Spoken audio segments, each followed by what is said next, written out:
Welcome to the Million Vegan Grandmothers podcast. And I have Judy McCoy Carmen. And Judy is, well, we were just having a little pre-chat. There's always really good pre-chats before we do our little interviews and conversations and podcasts on how long Judy's been involved with these animals, because I had a beautiful podcast with Deborah Elliott from LA, who started Teach with Movies yesterday, and I was talking about the whales in the Baja, California, and the sanctuary there for whales and the ability for the whales to be protected. And Judy said, I know that. And I was like, Judy, you've been doing this since you've been a teenager. And she says, yes. So Judy's last book, Homo Ahimsa, has trailblazed into many of our hearts and our communities as a way of becoming, that we can become Homo Ahimsas instead of Homo sapiens who have ravished the earth, and become Homo Ahimsa, meaning that we are people of compassion. And that is the way that we conduct ourselves in everything we do and everything we eat and everything we become. So welcome, Judy Carmen. Thank you, Tammy. It's so great to be here. And hi, everyone that's listening in. It's great to have you all with us. So yeah, where do you want me to start, Tammy? Well, I would like you to start wherever you like. Judy, I have known you from our convergences and being a fellow grandmother, and I would love you to share some of those antidotes throughout this conversation about what it's like to be a vegan grandmother and what that means to you. But also maybe where you started in this whole journey, where as young as you remember, really feeling that deep compassion for the animals and somehow never letting it extinguish and becoming, this person that brings to the forefront in such a gentle, loving, and kind way, Judy, the truth of what's going on. So thank you. Well, thanks, Tammy. I am a grandmother, as you pointed out, and so this is really special for me to be here talking about this. I have 4 grandchildren, and they're the light of my life, of course. And so, but to go back, it just goes way back. I did have a pony that I bought with my own money when I was 10, and my parents had moved to a place where there was actually a pasture and a little barn. And of course, I didn't think much about how much it would cost them to take care of the horse, but I had the money saved to buy her. And so that kind of started my horse journey. And my parents wanted me to be in the American Royal, which is in Kansas City. That's where we lived at the time. And so they bought a 3-gated horse, and I called her Misty. She was a beautiful silver gray horse. But I found out soon, if I was going to compete in the American Royal, they wanted me to cut the tendon in her tail, so her tail would stick straight up, and shave her mane. So, because that's just how they did it, right? Tradition and all that stuff. Well, I said, no, that wouldn't be right to do that. And so that may have been one of my first animal rights things. I didn't like putting the bit in her mouth. Just the whole thing kind of fell flat as far as they were concerned. And I actually did compete in the 3-gated event at the American Royal. And of course, I didn't win anything because all the other horses were lifting their legs, which they were doing because of the training methods that I didn't want to do, and their tails and their manes. So that was kind of the end of that. My parents pretty much gave up, I think, on trying to get me to fit in. So I don't know. I think all children are born with that sense of that animals are our friends.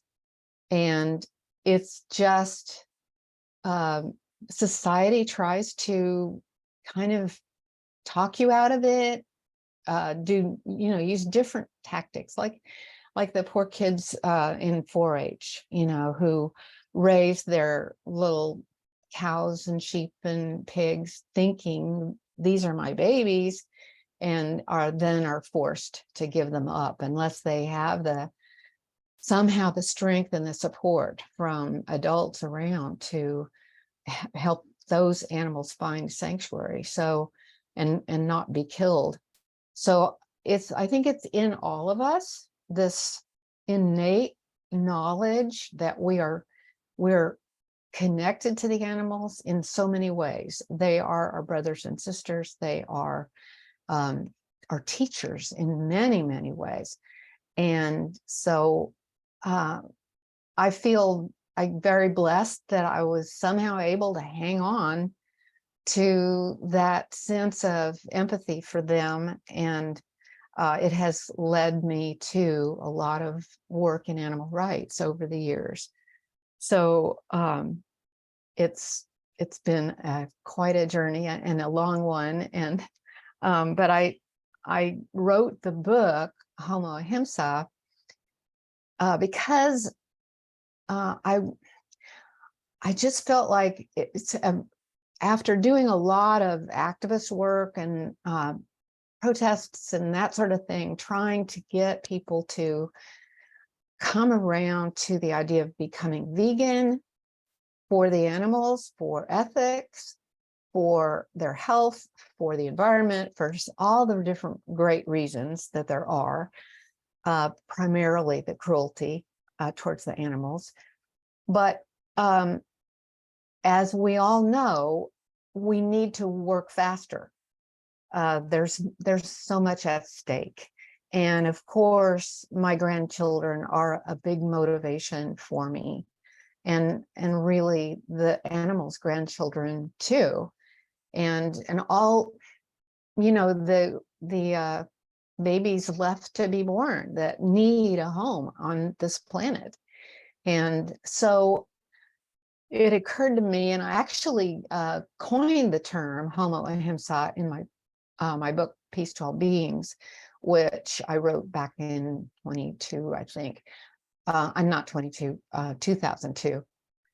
But it's just occurred to me, I need to spend more time talking about that. And so I wrote the book, Homo Ahimsa, Who We Really Are and How We're Going to Save the World. And so in that book, and before I go on about that, let me define the word ahimsa for anyone who isn't familiar with it.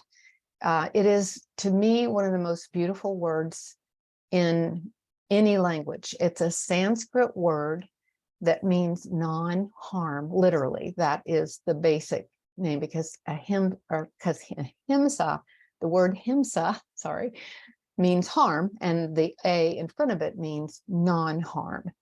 And so ahimsa means non-harm. It means loving kindness. It's a huge word. It draws into it the idea of unconditional love and living in a way of not just not doing harm, but being kind to all and finding ways to care for others and living literally by the golden rule, which even though this is a Sanskrit word coming out of Hinduism, the golden rule is common to nearly every religion that there is, and it's worded in different ways, but it all comes out meaning the same: do unto others as you would have them do unto you, which is exactly what ahimsa means.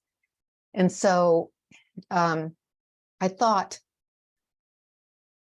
so that's the definition of ahimsa, pretty much, but it's much more broad than that. And Gandhi took the vow of ahimsa because he he was raised that way, and then he really came to a point in his life where he understood it fully. And as we all know, he lived a life to demonstrate ahimsa in every way you can imagine. And he's a great model for all of us. So in the book, basically what I'm trying to say is, okay, we've done all of this work to bring us to this point. The environmentalists have, the animal rights people have, the social justice people have. We've all been working so hard, but things are not looking good on the planet, as we all know. And I wanted to read one of my favorite quotes from Wendell Berry. He says, "For I do not doubt that it is only on the condition of humility and reverence before the world that our species will be able to remain in it." Well, as grandmothers, we want our little babes to be able to remain in this world. We want to take part in making this world livable for everyone. And of course, if it's not livable for the animals, it's not livable for us either. And that's a really important thing for everyone to remember. But the book itself, I start out by explaining the first section of the book, why we need to become Homo Ahimsa, why we need to leave Homo sapiens behind. Homo sapiens, as Tammy pointed out, has done nothing but get us to this point of environmental destruction, all kinds of desertification and forest removal, and all these horrible things that have been happening. And ocean, we can go on and on, right? All of you know all that stuff. And we all have a basic sense that it's gotten out of hand. We have to do something. So the idea behind, so that's the why. That's why we have to become a Homo Ahimsa. But what about the how? That's the second section of the book. And in that section, I make a big point that what we're talking about here is changing ourselves. We can't change the world if we don't change ourselves. And that's kind of a hard thing to swallow, because it's almost easier in a way to go out and protest and hold signs, but then go home and go, okay, I've got to change too. That's a little bit harder. But this whole mess that we're in has been caused by human beings, ourselves, who have not been acting in the proper way, acting by the golden rule and by ahimsa towards the world. So one of the big points I make is that we all have that nature within ourselves to be Homo Ahimsa, not to become it, but to be it, and to be the human being that can save this world from Homo sapiens. And so it's going to require not just the outer work, but a lot of inner work too. And so that's in the second part of the book. And of course, you know, there's hundreds of books out there on how do we go within and find that true person, the person we really, really are, and let go of all the cultural programs and move into, I should say, this creature that we really are, this loving creature, this being of love that came here on this planet to love and to be loved, to bring love, to share love. So that's kind of a little synopsis, Tammy. What do you think? It's perfect, Judy. You know, I wonder sometimes, as you're speaking, I was writing a little bit in my new book, a new book that my partner and I are writing called Grief Mapping, because we want to be able to help people understand that we can't get stuck too long in denial or depression or anger or any of that, that we're in really precarious times. And when I was writing in this, I was writing that I really do feel that the reason why that everyone isn't an activist is that they have so much accumulated grief and trauma, and that they're worn out trying to survive. And that life has, for most people, has become a dance of coping, not resourcing. And I believe that if we can all free up with that quiet meditative space that you talk about, that finding that still place within, so that we can really listen to what our calling is and then make the next right move. I believe we need space to do that, space with it between our thoughts, space in our body, like not being toxic, through from all the chemicals and all the stuff that we ingest and all the noise that they feed us. So I often wonder whether moving into a grandmother stage of our life, we have we have learned to let go of the stuff that doesn't serve us, that never did serve us, but we didn't know how to, free ourselves of the shackles of that. And now we just know, and which everyone should know, our time is really precious. I mean, if people don't feel that right now on the planet, that every day matters and every action matters, then to me it just means they have too much accumulated grief and trauma to take a look. And as you say in Homo Ahimsa, it's hard to look, but we must. And I'm wondering if so many people can't look because they don't have enough space freed up within their soma and within their mind to be able to, maybe even within their home, to be able to look, to really look, Judy. Yeah, Tammy, that's so well said. And I really agree that most people are caught up in just trying to survive. And there's a lot of talk also about kind of a free-floating anxiety that is in the world now because of all the technology and all of the bad news. I mean, if you're watching the news at all, that is extremely toxic to your mental well-being. And yet, we're watching because we want to know what's going on and what can we do to protect our children and all these things. But it is overwhelming. And so it is, we are being called, I believe right now at this time, I believe this is a huge opportunity for transformation right now, for spiritual transformation. And we're actually kind of like anyone who kind of hits bottom. It's like we're all kind of there, and we don't really have a choice now. We have got to go within. We've got to change ourselves. We've got to go back home to who we really are.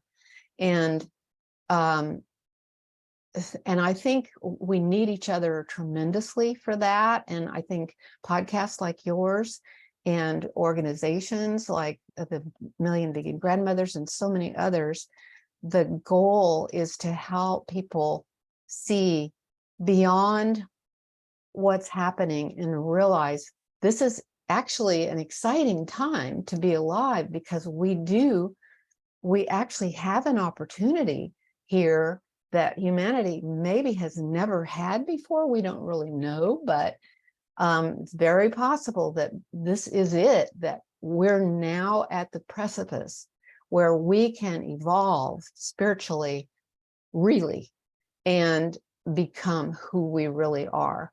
And once we do that internally and externally, both our thoughts and our actions and our emotions, when we can do that, then we will know what to do. for the world. And I think a lot of our work has been done without really knowing what to do. What technology is not going to fix this. And I shouldn't say that because some might, but a lot of the technology, like the AI stuff that's coming out, and some of the medical stuff that's happening, is sending us backwards, or on the wrong path, I should say. We need to get in touch with nature. We need to get in touch with our deepest selves, whatever that takes. And of course, meditation is a huge part of that, and finding the right books, the right teachers, the right help. But we all need help with that. And with the goal being to see beyond all of this chaos that's going on to the beauty of life and to the love that exists everywhere, in every cell, every breath of air. When you breathe in, you're breathing in love. That's the animating force. And realizing that is, I think, maybe one of the best things we can do for ourselves, to go within and reach this point where we understand we are love. That's who we are, and we're here to love. And so I wanted to, you were talking earlier, Tammy, about movies, and I was reminded of a movie called Collateral Beauty. And I highly recommend that movie to everybody. It is so profound in its meaning. And I'll try to real briefly talk about it, because I know we're kind of running out of time. But this couple is losing their daughter. She's dying. And the mother is sitting on a bench in the hospital, and a woman comes up to her, an elderly grandmother, and she sits down beside her and she says, is anything wrong? And the mother says, yes, my daughter's dying. And the woman says, don't forget to look for the collateral beauty. And then she walks away. And that's Helen Mirren playing that role. And then the whole movie kind of unfolds as the mother has kind of gotten hold of that idea and understood it, where the dad has not been able to. And so it's about his struggle of trying to cope with this. He cannot cope. He's lost his job. He's just wandering around. And but it finally, not to ruin the story, but comes around. But the idea is, collateral beauty is where you're seeing beyond the veil. You're realizing that what's happening out in the world can't affect you. That your inner strength is coming from a divine resource that we're all connected to. And all we have to do is understand that connection, feel it deeply, and live in that. And so that when we feel like, oh, that person just offended me, we go, no, this is my reaction to that is upsetting me. And that is the path that we're on, and we can actually evolve to become a new creature, Homo Ahimsa, if we make up our minds to do that. So that's, I think, a great hope for us and for our grandchildren. While you were speaking, Judy, I was thinking that that's what we're in the middle of collateral beauty. You know, the beauty of what was that we've lost on the planet, but the beauty of what's to become because of it, right? Not despite it, but because of it. Exactly. Yeah. And Like so totally, many people, yeah, so many people will say they got cancer. It was the best thing that ever happened to them, right? And that's what we're kind of talking about here. It's like we can't wait around anymore. We have to do this. We have to grow up. yes. And to be able to take that collateral beauty into, I was away, my partner was, my beloved partner was so kind to take me away to the mountains for my birthday. And it was such a gorgeous time. And on the way home, something didn't sit right with dinner. I don't eat out very often. And he had to pull over on the side of the highway quite quickly. And I vomited all my dinner out. And then we carried on. And, you know, I could tell he was feeling really heavy when he came to bed that night, really sad that that the weekend ended like that. And I said, "Oh, please don't make a big deal out of it. My body's really wise. There was something in the food, and my body was wise enough to know it didn't want to keep it inside of me." I said, "My body has deep wisdom now. That's one of the gifts, like you said, of cancer. That was my gift with having Crohn's. It's my best biofeedback loop. My body will tell me when it doesn't want to be in a certain situation. The people I don't, that I get a gut instinct about that make me feel a little sick, the way to protect myself, and the food that doesn't want to stay inside."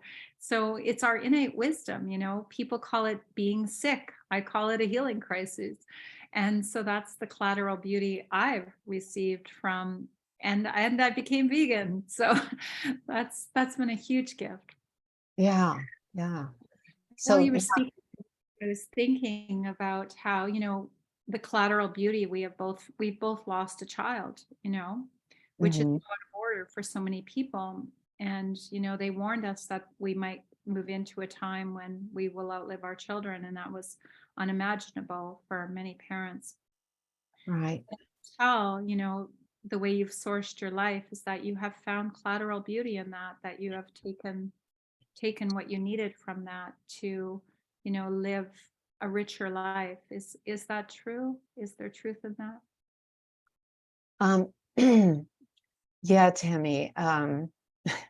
It it brings you to a breaking point, I think, similar to what everyone on Earth is facing now with the planetary crisis. It brings you to that point in your personal life to lose a child. It's You think you're going to die too, and but yet you have the other grandchildren, you have your other children, and uh, you have to go on, and so you do. But do you want to go on in misery, or do you want to go on in a way that honors their memory? And so that's a journey. It's a journey, and I love that you're talking about grief, because I think it's not just our losing children, it's lots of grief, like you say, from many different angles that people are experiencing, going through the COVID thing, and being isolated, and there's a lot of grief associated with that, especially people who weren't allowed to see their grandchildren. I was very blessed. I was never separated from mine, but some people were, and there's tremendous grief from that, and people need help. And I think your book is going to be a real guiding star for people to get through grief, to be able to identify that they're in grief. Mhm. Um, and because a lot of grief, I think, is so amorphous at this point, just by watching the news. I mean, how many horrible deaths can you hear about on the news and not go into grief, even if you didn't know those people? And how many times are you going to have to hear about the earth, what's happening to the environment, and not be in grief? and or as we do when we're coming back from California to Kansas, driving through Texas and seeing the feedlots full of, I mean, miles of feedlots full of animals that are going to die and living in their own waste. And how do you can't go by that without having grief coming forth. And yet it's not always identified that way. So I think I think your book is really important in that way, for people to be able to say, oh my gosh, I really am in grief about what's happening to the world, and what is going to happen to our children and our grandchildren.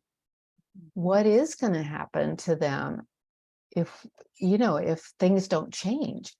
And so there's a lot of free floating anxiety, free floating grief, all these things that require us to take care of ourselves the way we do our grandchildren, the way we love our grandchildren. We need to love ourselves the same way. And I guess that we're really blessed, Tammy, you and I, and everyone who's a grandparent, to have that feeling of love that's just pours out of you when you first see that little baby's face. And I think I heard somebody say one time, I didn't just love that baby, I became love. And I think a lot of people who have bonded with a child can identify with that, and with dogs and cats and horses, and any kind of a bond like that. It awakens us to the potential we have for this literally divine unconditional love. That is who we are. And so anytime we experience that, no matter what the event is, whether it's a grandchild being born, or you've gone to the shelter and adopted a little dog, or whatever the event is that brings that love out, that's who you are. That's who we all are. And we can do this. We can change the world. Once enough of us have gotten to that place where we understand that we are spiritual beings of love, and we are here only to bring love to the world, that's our job, then new ideas are going to start flowing all over the place on what to do. How are we going to fix this? We'll know what to do, and we'll be able to do it. So I do have a lot of hope, and I think the million vegan grandmothers do too. I think that there's all kinds of innovations happening as we speak, and we know that every contribution matters, and I certainly appreciate yours, Judy, and all the grandmothers that are gathering together, and all the people everywhere. I was listening to a Rich Roll Zach Bush podcast a couple days ago, and Zach was talking about some technology that he helped found, and it is like a gigantic mitochondria that could eat up like thousands of tons of plastic in no time at all. And so we know that this technology is happening. There's homes being built that give way more than they will ever take, and we have the answers already.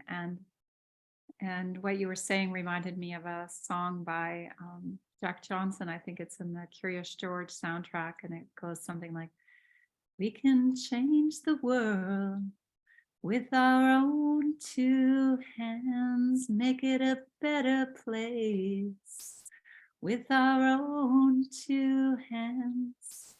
And we do that by joining together. So Yeah, that's beautiful, Tammy. Thank you. Judy, A beautiful voice. And thank you for your two hands and your two eyes and your two ears that are always open to hear what's going on and reflecting that back into the world. I know that you've changed so many people for the good and awakened so many hearts. And for that, I'm grateful to be your grandmother's sister in this journey. And I'm namaste. grateful to be yours, Tammy. Namaste, vegan. Till we meet again, Judy. Yes. Blessings, everyone. Blessings, everyone. Thank you.